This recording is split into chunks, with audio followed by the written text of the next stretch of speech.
বিসমিল্লাহির রহমানির রহিম। মাননীয় সভাপতি,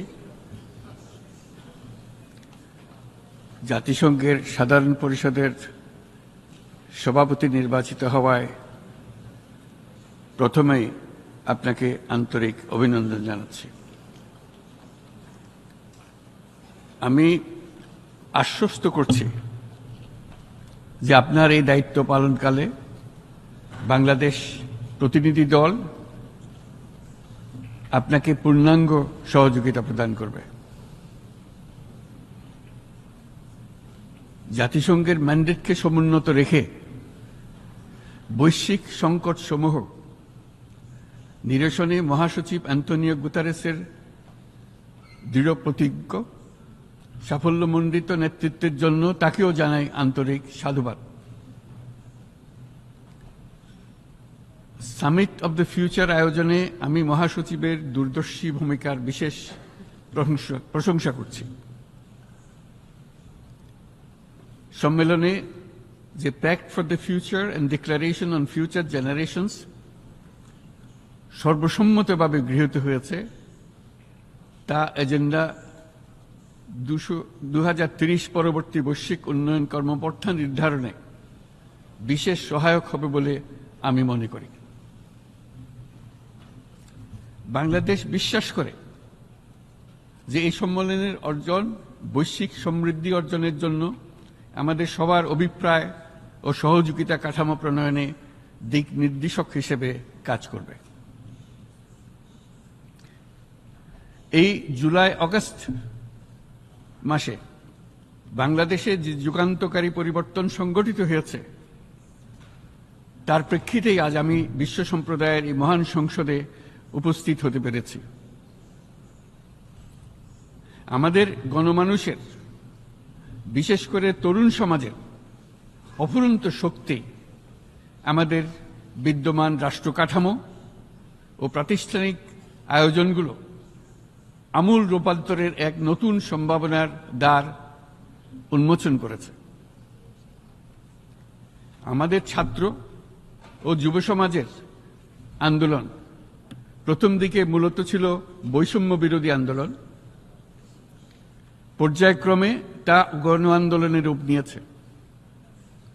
এরপর সারা পৃথিবী অবাক বিস্ময়ে দেখেছে কিভাবে সমগ্র বাংলাদেশের মানুষ একনায়কতন্ত্র, নিপীড়ন, বৈষম্য, অবিচার ও দুর্নীতির বিরুদ্ধে রাজপথ ও সামাজিক যোগাযোগের মাধ্যমে দৃঢ়ভাবে রুখে দাঁড়িয়েছিল। আমাদের ছাত্র জনতা তাদের অদম্য সংকল্প ও প্রত্যয়ের মাধ্যমে একটি স্বৈরাচারী ও অগণতান্ত্রিক শাসন ব্যবস্থা থেকে আমাদের মুক্তি এনে দিয়েছে। তাদের এই সংকল্পের মধ্যেই আমাদের দেশের ভবিষ্যৎ নিহিত।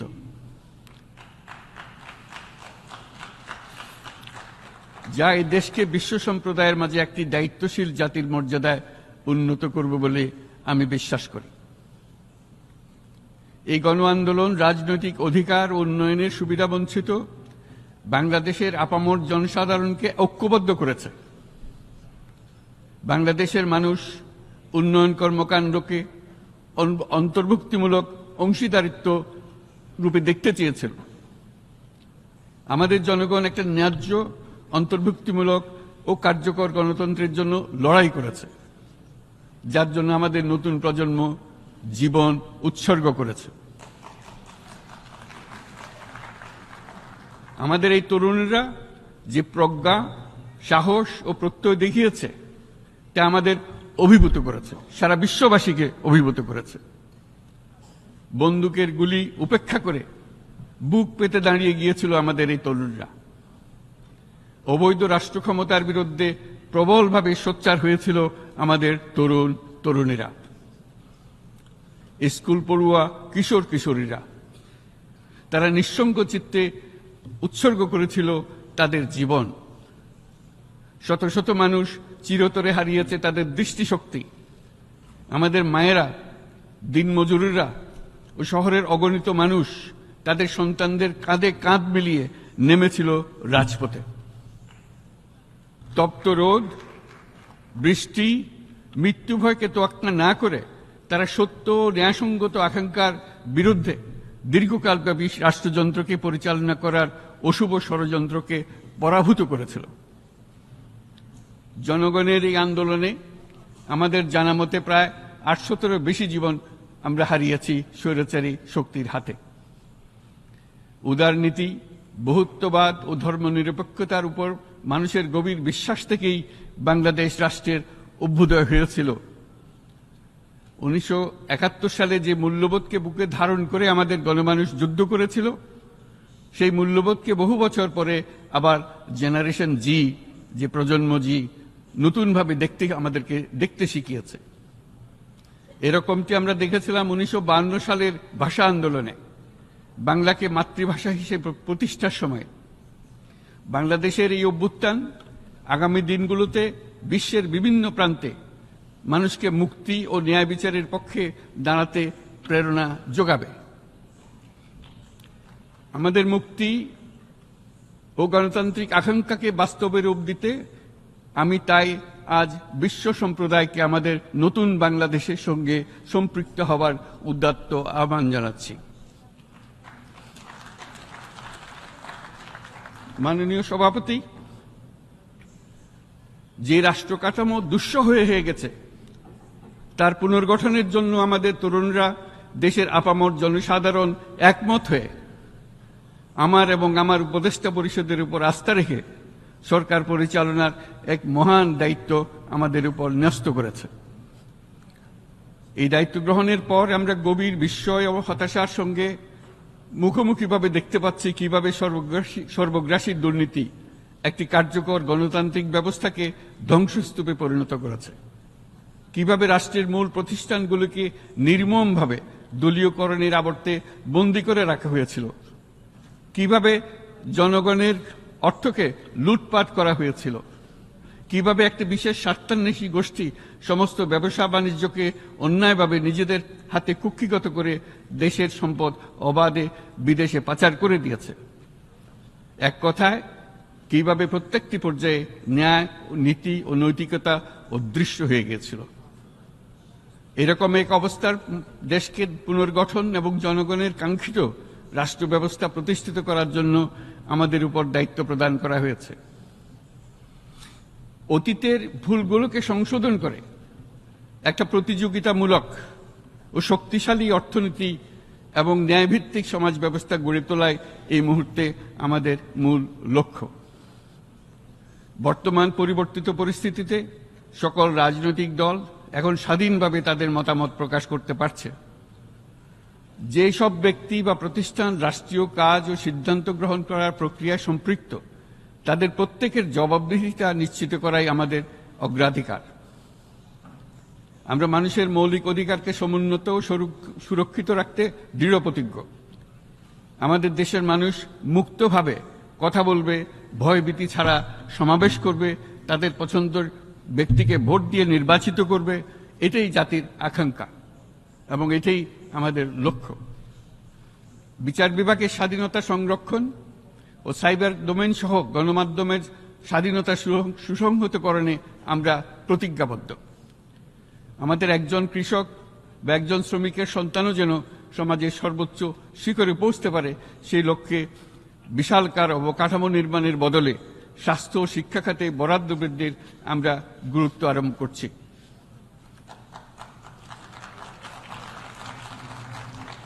রাষ্ট্র ব্যবস্থার সকল পর্যায়ে সুশাসন ফিরিয়ে আনাই আমাদের অভীষ্ট। বাংলাদেশে যেসব আন্তর্জাতিক, আঞ্চলিক এবং দ্বিপাক্ষিক চুক্তির পক্ষভুক্ত, সেগুলো প্রতিপালনে আমাদের সরকার বদ্ধপরিকর। জাতিসংঘ সহ বহুপাক্ষিক বিশ্ব কাঠামোতে বাংলাদেশের সক্রিয় অংশগ্রহণ ও অবদান অব্যাহত থাকবে। পারস্পরিক শ্রদ্ধাবোধ, মর্যাদা ও স্বার্থরক্ষণের ভিত্তিতে বাংলাদেশ বিশ্বের সকল রাষ্ট্রের সাথে বন্ধুত্বপূর্ণ সম্পর্ক বজায় রাখবে। মাননীয় সভাপতি, গত 7 সপ্তাহের মধ্যে আমাদের সরকার বিভিন্ন গুরুত্বপূর্ণ পদক্ষেপ গ্রহণ করেছে। আমাদের অনুরোধে সাড়া দিয়ে জাতিসংঘের মানবাধিকার বিষয়ক হাই কমিশনার বাংলাদেশের গণ আন্দোলনকালে সংগঠিত মানবাধিকার লঙ্ঘনের বিষয়ে বিস্তৃত অনুসন্ধান এবং এইসব বিষয়ে ঘটনার পুনরাবৃত্তি রোধে পরামর্শ প্রদানের জন্য একটা ফ্যাক্ট ফাইন্ডিং কমিশন গঠন এবং তার কাজ শুরু করার জন্য দ্রুত বাংলাদেশে পাঠিয়ে দিয়েছে। আমি তাকে বাংলাদেশের পক্ষ থেকে অশেষ ধন্যবাদ জানাচ্ছি। দায়িত্বভার গ্রহণের 2 সপ্তাহের মধ্যে আমরা গুম প্রতিরোধে যে আন্তর্জাতিক কনভেনশন রয়েছে তাতে যোগদান করেছি।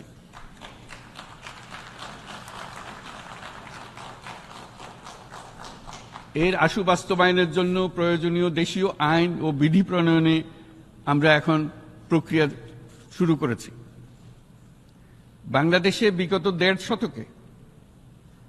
বাংলাদেশে গত দেড় দশকে যে সমস্ত গুমের অভিযোগ রয়েছে সেগুলো তদন্ত করার জন্য একটি তদন্ত কমিশন এই মুহূর্তে কর্মরত আছে।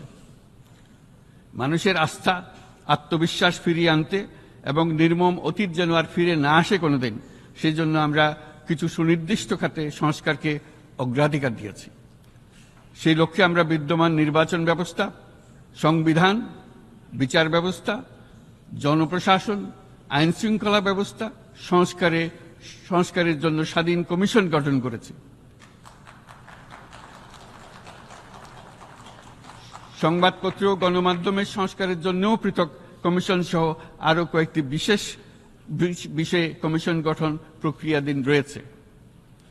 ব্যবসা বাণিজ্যে অনুকূল পরিবেশ সৃষ্টির লক্ষ্যে আমরা ব্যাংক ও আর্থিক খাতের ব্যাপক সংস্কারের উদ্যোগ গ্রহণ করেছি। কোনো বিদেশি ব্যবসা বা বিনিয়োগ যেন ক্ষতিগ্রস্ত না হয় তা নিশ্চিত করতে আমরা বদ্ধপরিকর। এইসব সংস্কার যেন টেকসই হয়, দীর্ঘমেয়াদে নিশ্চিত করতে এবং অবাধ ও নিরপেক্ষ অংশগ্রহণপূর্বক নির্বাচনের জন্য উপযোগী পরিবেশ সৃষ্টি করতে আমরা কাজ করে যাচ্ছি। গণতন্ত্র, আইনের শাসন, সমতা, সমৃদ্ধি অর্জনের মাধ্যমে একটি ন্যায়ভিত্তিক সমাজ হিসেবে আত্মপ্রকাশের অভিপ্রায় বাস্তবায়নে আমি বাংলাদেশের প্রতি আন্তর্জাতিক সম্প্রদায়ের সমর্থন ও গভীরতর সম্পর্ক গঠন করার জন্য আহ্বান জানাচ্ছি।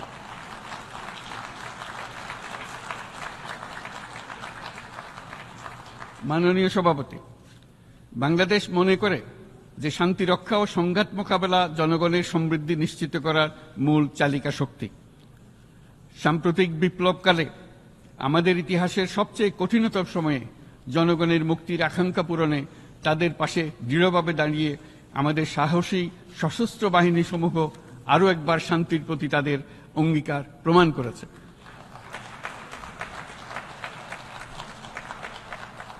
এটা সম্ভব হয়েছে শান্তি রক্ষায় আমাদের অঙ্গীকারের কেন্দ্রবিন্দুতে মানবাধিকারকে স্থান দেওয়ার ফলে।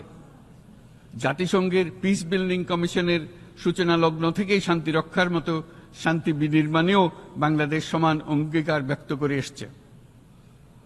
আমাদের দিনগুলোতে আমরা জাতিসংঘের শান্তি রক্ষা কার্যক্রমে আমাদের মূল্যবোধ ভিত্তিক অবদানের ধারাবাহিকতা রক্ষা, সমুন্নত ও প্রসারিত করতে বদ্ধপরিকর।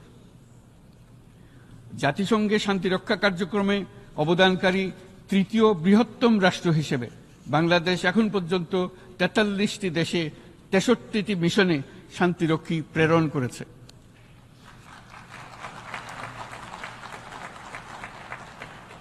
বসনিয়া থেকে শুরু করে কঙ্গো পর্যন্ত বিশ্বের বিভিন্ন প্রান্তে এসব মিশনে দায়িত্ব পালনকালে 168 জন বাংলাদেশি শান্তিরক্ষী নিজেদের জীবন বিসর্জন দিয়েছে। আমরা আশা করি যে কোনো অবস্থায় নানা প্রতিকূলতা সত্ত্বেও জাতিসংঘের ভবিষ্যৎ শান্তিরক্ষী কার্যক্রমগুলোতে বাংলাদেশের প্রতিরক্ষা বাহিনীর সদস্যরা একইভাবে অবদান রাখার সুযোগ পাবে।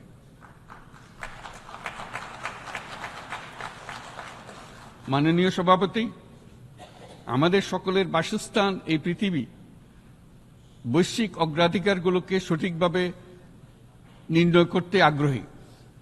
জলবায়ু পরিবর্তন আমাদের সকলের অস্তিত্বের প্রতি হুমকি স্বরূপ। এই গ্রীষ্মে সর্বকালের রেকর্ড ভঙ্গকারী তাপদাহ আমাদের জলবায়ুজনিত পরিবর্তনের কথা স্পষ্টভাবে স্মরণ করিয়ে দিয়েছে।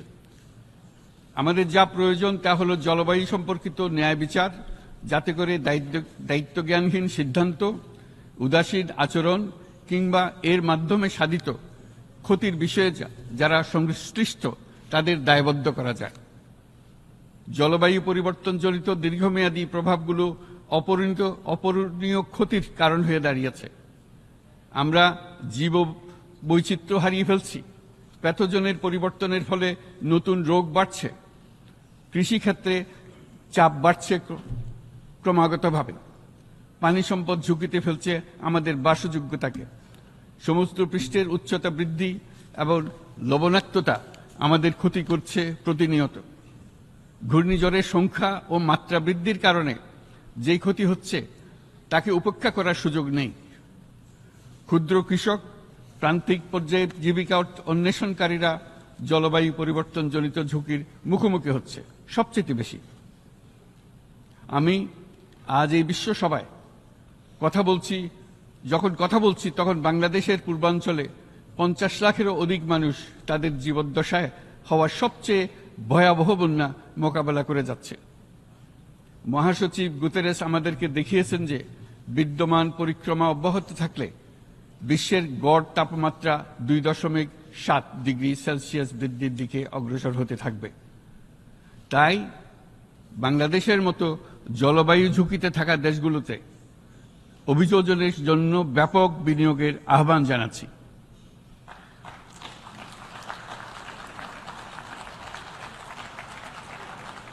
এছাড়াও উদ্ভাবনী শক্তির প্রয়োগ, অতিরিক্ত অর্থায়নের মাধ্যমে লস এন্ড ড্যামেজ ফান্ডকে কার্যকর করা আমাদের জন্য অত্যন্ত গুরুত্বপূর্ণ। একইভাবে আমাদের প্রয়োজন প্রযুক্তির সহজলভ্যতা, সক্ষমতা বৃদ্ধি। নির্দিষ্ট করে বললে আমাদের দরকার জীবন রক্ষাকারী প্রযুক্তি, বিশেষত কৃষি, পানি এবং জনস্বাস্থ্য খাতে, যেখানে ক্ষুদ্র ক্ষুদ্র উদ্ভাবন এবং সমাধানসমূহ ঝুঁকিতে থাকা জনগোষ্ঠীকে রক্ষা করতে পারে। জলবায়ু সংকটের মোকাবেলা এবং বৈশ্বিক অর্থনীতি সুসংহতকরণে আমাদের যুগপৎভাবে কাজ করতে হবে। বিশ্ব সম্প্রদায় এখন কার্বন মুক্ত পৃথিবী গড়ে তুলতে মনোযোগী হচ্ছে। বিশ্বের অধিকাংশ মানুষকে এই ধরনের পরিবর্তনের সুফলভোগী করতে হলে নেট জিরো পৃথিবীর দিকে আমাদেরকে অগ্রসর হতে হবে। বাংলাদেশের মতো দেশগুলোকে সাথে নিয়ে যেতে হবে। তা না হলে পারস্পরিক দায়িত্ববোধের মাধ্যমে পারস্পরিক সমৃদ্ধি অর্জনে আমাদের সার্বজনীন অঙ্গীকার পূরণে পিছিয়ে পড়ব আমরা। এই ক্ষেত্রে আমি বিশ্বাস করি সমগ্র বিশ্ব একসাথে 3-0 লক্ষ্য অর্জনের ধারণা বিবেচনা করে দেখতে পারে, যার মাধ্যমে আমরা শূন্য দারিদ্র্য, শূন্য বেকারত্ব এবং শূন্য নেট কার্বন নিঃসরণ অর্জন করতে পারি। যেখানে পৃথিবীর প্রতিটি তরুণ তরুণী চাকরি প্রার্থী না হয়ে বরং উদ্যোক্তা হিসেবে নিজেকে প্রতিষ্ঠিত করার সুযোগ পাবে।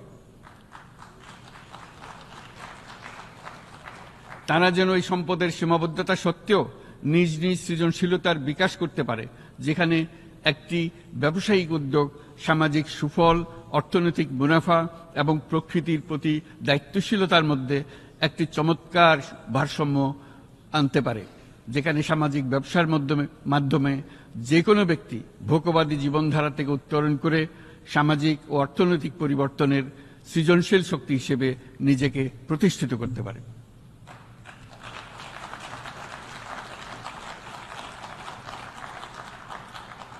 এই সময়ে তাই প্রয়োজন উন্নত উন্নয়নশীল সকল দেশসমূহ এবং বিভিন্ন অংশীদারদের মধ্যে নতুন দৃষ্টিভঙ্গি, নতুন মূল্যবোধ এবং নতুন একতা। সামগ্রিকভাবে এই লক্ষ্য অর্জনে জাতিসংঘ ব্যবস্থা, জাতীয় আঞ্চলিক পর্যায়ে সরকারসমূহ, সকল ব্যবসা প্রতিষ্ঠান, বেসরকারি অংশীজন এবং দাতব্য সংস্থাগুলোকে একসঙ্গে কাজ করতে হবে। আমাদের অর্থনৈতিক কাঠামোতে সামাজিক ব্যবসাকে স্থান দিলেই নিচের অর্ধেকাংশ মানুষের জীবনে তা বিরাট পরিবর্তন আনতে পারে।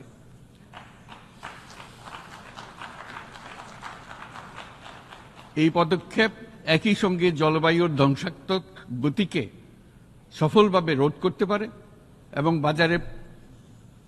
বাজার ব্যবস্থার মাধ্যমেই এই মীমাংসা হতে পারে। এ বিষয়ে আমি মহাসচিব গুতেরেসের বিশেষ দৃষ্টি আকর্ষণ করছি।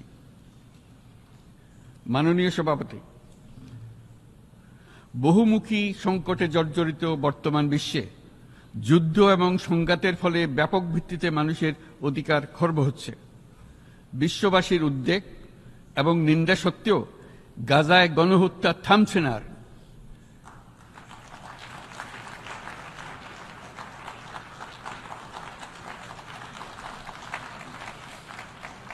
ফিলিস্তিনের মতো বিদ্যমান বাস্তবতা কেবল আরব কিংবা মুসলমানদের জন্যই উদ্বেগজনক নয়, বরং তা সমগ্র মানব জাতির জন্যই উদ্বেগের বিষয়।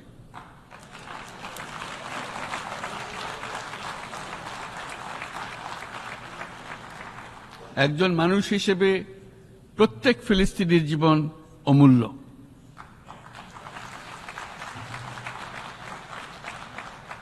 ফিলিস্তিনের জনগণের বিরুদ্ধে যে মানবতা বিরোধী অপরাধ হচ্ছে তার জন্য সংশ্লিষ্ট সকলকে দায়বদ্ধ করতে হবে।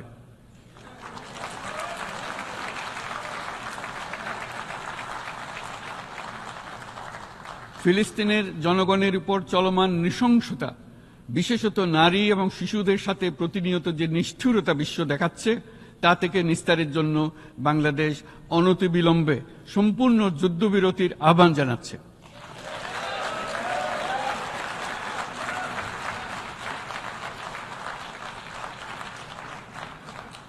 দ্বিরাষ্ট্রভিত্তিক সমাধানেই মধ্যপ্রাচ্যে টেকসই শান্তি আনতে পারবে।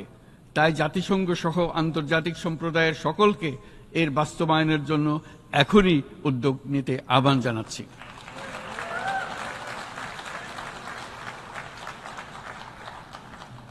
গত 2.5 বছর ধরে ইউক্রেনে চলমান যুদ্ধে বহু মানুষ প্রাণ হারিয়েছে। এই যুদ্ধের প্রভাব সর্বব্যাপী, এমনকি বাংলাদেশের অর্থনীতিতেও এর নেতিবাচক প্রভাব আমরা অনুভব করছি। আমরা তাই উভয় পক্ষকে সংলাপে বসে বিরোধ নিরসনের মাধ্যমে যুদ্ধের অবসান ঘটানোর আহ্বান জানাচ্ছি। মাননীয় সভাপতি, বাংলাদেশ গত 7 বছর যাবৎ মিয়ানমার হতে আগত 12 লাখেরও বেশি রোহিঙ্গাদের মানবিক কারণে আশ্রয় দিয়ে আসছে। এর ফলে আমরা বিরাট সামাজিক, অর্থনৈতিক, পরিবেশগত ক্ষতির সম্মুখীন হচ্ছি। মিয়ানমারের অভ্যন্তরীণ সমস্যা থেকে সৃষ্ট এই সংকট বাংলাদেশ ও আমাদের অঞ্চলের জন্য প্রথাগত ও অপ্রথাগত উভয় ধরনের নিরাপত্তা ঝুঁকির কারণ হয়ে দাঁড়িয়েছে। মিয়ানমার থেকে বাংলাদেশে বলপূর্বক বাস্তুচ্যুত রোহিঙ্গাদের সহায়তা করতে আমরা অঙ্গীকারবদ্ধ।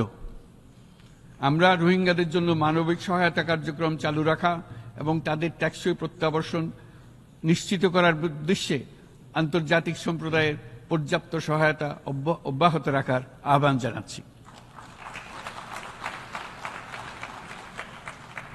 রোহিঙ্গাদের সাথে সংগঠিত হওয়া ব্যাপক ভিত্তিক মানবাধিকার লঙ্ঘনের জন্য আন্তর্জাতিক বিচার আদালত এবং আন্তর্জাতিক অপরাধ আদালতে চলমান বিচার প্রক্রিয়ার মাধ্যমে ন্যায় বিচার নিশ্চিত করাও সমানভাবে গুরুত্বপূর্ণ।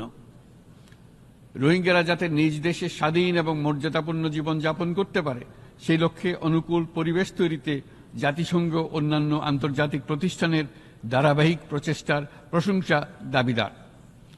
এই লক্ষ্যে রোহিঙ্গারা যাতে পর্যাপ্ত নিরাপত্তা ও অধিকার নিশ্চিত করে তাদের নিজ ভূমি রাখাইনে ফিরে যেতে পারে, তার পথ সুগম করা অত্যন্ত দরকার।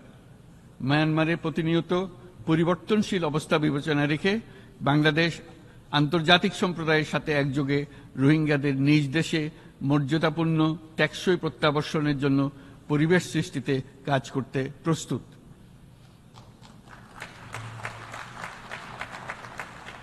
মাননীয় সভাপতি, রাজনৈতিক মুক্তি এবং সামাজিক অর্থনৈতিক জাগরণ ব্যতীত শান্তি ও নিরাপত্তা নিশ্চিতে সাফল্য অর্জন করা সম্ভব নয়। প্রায় 1 দশক পূর্বে বিশ্ব সম্প্রদায় সর্বসম্মতক্রমে এজেন্ডা 2030 প্রণয়ন করেছিল। আমরা সবাই আমাদের সামষ্টিক আকাঙ্ক্ষা ও বিশ্বাস অর্পণ করেছি এই সার্বজনীন টেকসই উন্নয়ন অভিষ্টগুলো অর্জনে। সার্বিকভাবে মাত্র 17% ও কম লক্ষ্যমাত্রা অর্জন হয়েছে। স্পষ্টতই এই ক্ষেত্রে অনেক উন্নয়নশীল রাষ্ট্র আরও পিছিয়ে আছে। উন্নয়নশীল দেশগুলোকে এসডিজি অর্থায়নের বছরে প্রায় 2.5 থেকে 4 ট্রিলিয়ন মার্কিন ডলারের সমান ঘাটতি মোকাবেলা করতে হচ্ছে। উন্নয়নশীল বিশ্বের ঋণের বোঝা, ক্ষয়িষ্ণু আর্থিক সক্ষমতা এবং জলবায়ু পরিবর্তনের ক্ষতিকর প্রভাবের কারণে বাংলাদেশের মতো দেশগুলিতে বেশি ঝুঁকিতে রয়েছে। আমরা আশা করি উন্নয়নের জন্য অর্থায়ন সংক্রান্ত চতুর্থ আন্তর্জাতিক সম্মেলনে এই ধরনের জটিল এবং কাঠামোগত সমস্যাগুলোর দিকে নজর দেওয়া হবে। বহুপাক্ষিক আর্থিক প্রতিষ্ঠানগুলোকে এমন অভিন্ন লক্ষ্যে নিয়ে যাওয়ার কাজ করতে হবে যাতে সকল রাষ্ট্র সমানভাবে সম্পদ ও সুযোগের ব্যবহার করতে পারে।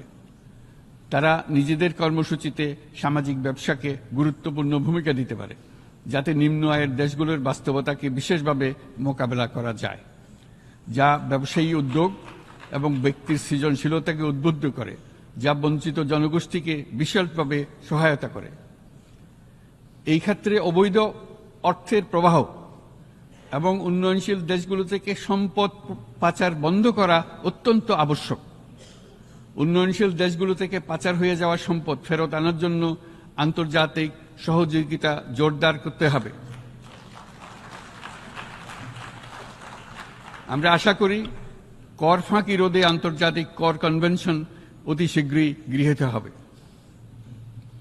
মাননীয় সভাপতি, আমরা যে নিবিড়ভাবে সংযুক্ত বিশ্বে বসবাস করছি, সেখানে অভিবাসন এবং মানুষের অবাধ প্রবাহ এক অলঙ্ঘনীয় বাস্তবতা।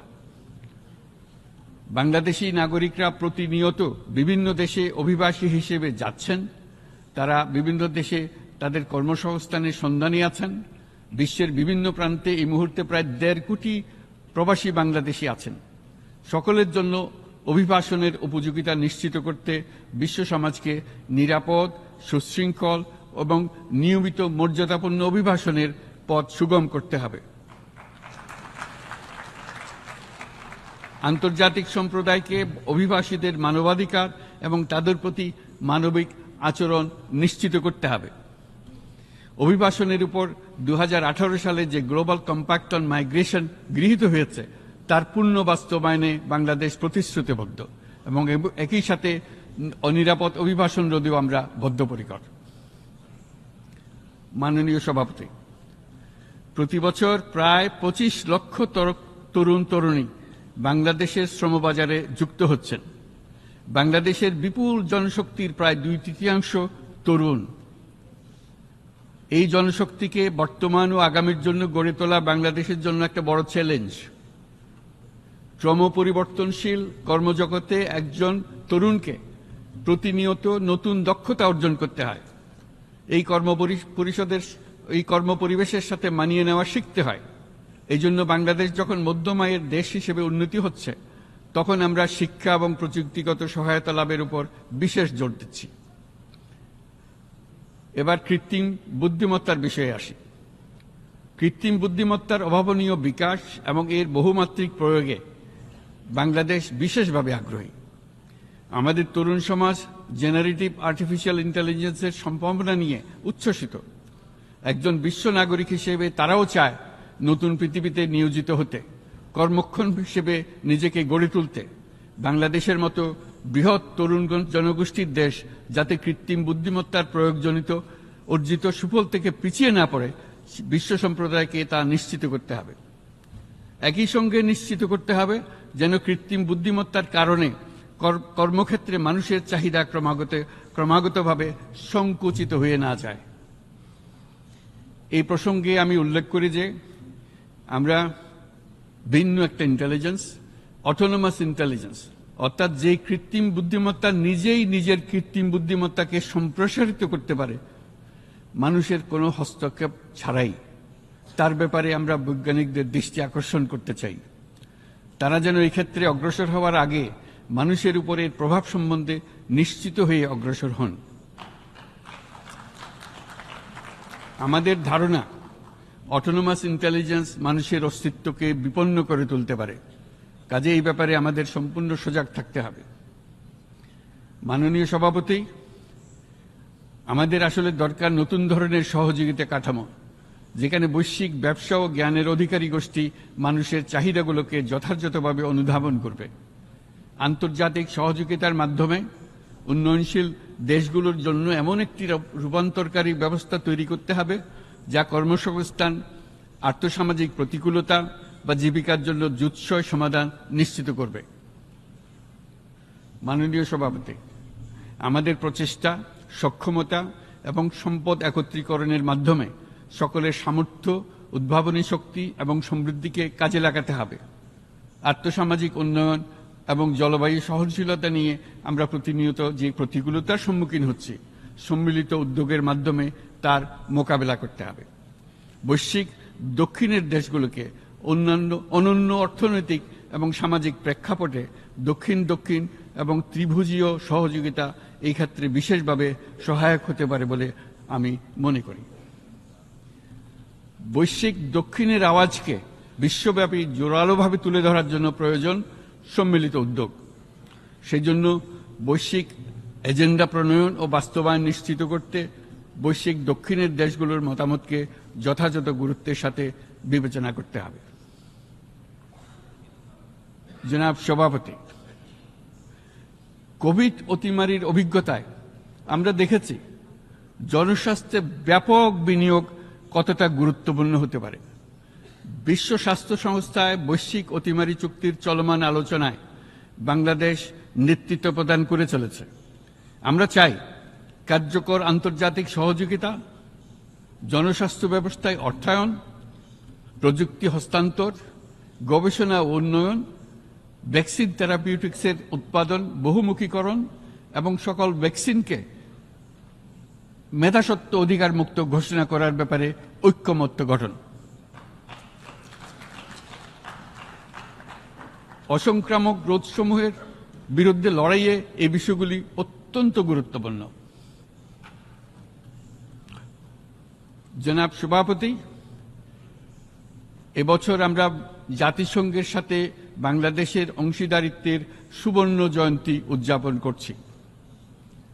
গত 50 বছর ছিল আমাদের জন্য একটা পারস্পরিক শিক্ষণীয় সম্মিলিত যাত্রা। সীমিত উপায়ে বাংলাদেশ বৈশ্বিক শান্তি ও নিরাপত্তা, ন্যায়, সমতা, মানবাধিকার প্রতিষ্ঠায় ধারাবাহিকভাবে অবদান রেখে আসছে। আমাদের সমন্বিত প্রয়াসের পেছনে আছে সত্যিকার অর্থে একটি নিয়মভিত্তিক বৈশ্বিক ব্যবস্থা গড়ে তোলা। এই প্রসঙ্গে উদাহরণ হিসেবে আমি স্মরণ করছি 1999 সালে জাতিসংঘ সাধারণ পরিষদে ক্ষুদ্র ঋণের উপর গৃহীত রেজুলেশনের কথা। সেই সময় জাতিসংঘ 2005 সালকে ইয়ার অফ মাইক্রোক্রেডিট ঘোষণা করেছিল, যার ফলে ক্ষুদ্র ঋণ বিশ্বব্যাপী সম্প্রসারিত হবার সুযোগ পেয়েছিল। একই সময়ে বাংলাদেশের উদ্যোগে গঠিত হয়েছিল ফ্রেন্ডস অব মাইক্রোক্রেডিট। 2001 সাল থেকে সাধারণ পরিষদে কালচার অফ পিস সংক্রান্ত বাৎসরিক যে রেজলিউশন গৃহীত হয়ে আসছে, বা নিরাপত্তা পরিষদে নারী, শান্তি ও নিরাপত্তা সংক্রান্ত যে 1325 নম্বর রেজলিউশন গৃহীত হয়েছিল, তা বাংলাদেশের বিশ্বজনীন উদ্যোগগুলোর প্রতিফলন এবং অবদান। মাননীয় সভাপতি, আজ এই মহান বিশ্বসভায় বিশ্ব নেতৃবৃন্দের উপস্থিতিতে প্রতিধ্বনিত হচ্ছে শান্তি, নিরাপত্তা, ন্যায় বিচার প্রতিষ্ঠা এবং সম্পদের সুষম বন্টনের মাধ্যমে সকলের অন্তর্ভুক্তি নিশ্চিত করার আহ্বান। সদস্য রাষ্ট্র হিসেবে আমাদের প্রত্যেককে আজ গভীরভাবে অনুধাবন করতে হবে কিভাবে আমরা নারী, পুরুষ সকলের জন্য ও আগামীর দিনগুলোতে উদ্যোক্তা হবার সমান সুযোগ সৃষ্টি এবং তাদের ক্ষমতায়ন নিশ্চিত করতে পারি। সকল বৈশ্বিক সমস্যার সমাধানের জন্য আমাদের সবার হাতে যথেষ্ট সক্ষমতা, সম্পদ এবং উপায় রয়েছে। আসুন আমরা জাতীয় বা আন্তর্জাতিক যেসব প্রতিশ্রুতি দিয়েছি তা বাস্তবায়ন করি এবং অর্থনৈতিক ক্ষেত্রে সামাজিক ব্যবসার ধারণা প্রতিষ্ঠিত করে সকল প্রকার বৈষম্য ও অসমতার অবসানে ঐক্যবদ্ধভাবে আমরা কাজ করি। বাংলাদেশের তরুণরা প্রমাণ করেছে যে মানুষের স্বাধীনতা, মর্যাদা ও অধিকার সমুন্নত রাখার অভিপ্রায় কোনো উচ্চাভিলাষ নয়, বরং এটা সকলের নিশ্চিত প্রাপ্য।